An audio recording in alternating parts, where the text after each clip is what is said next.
So what's up mga tol, ito po yung nakuha natin ng mangga, isang plastic oh. Yan, tapos may isang plastic pa mga tol ah. Yan, huwag niyong kalimutan i-subscribe ang aking YouTube channel mga tol. Please subscribe my channel.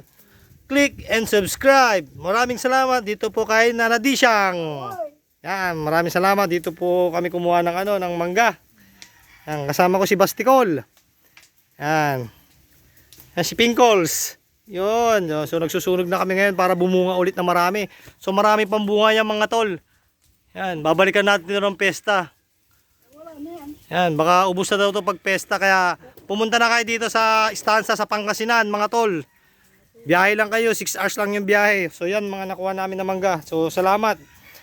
Bukas ililibot ko bukas yan sa Green Hills mga tol. So kailangan nyo magdala ng bagoong. Pag papabili kayo ng bagoong sa akin, syempre may bayad na. Hindi na pwedeng libre. So salamat mga tol. Sa uulitin,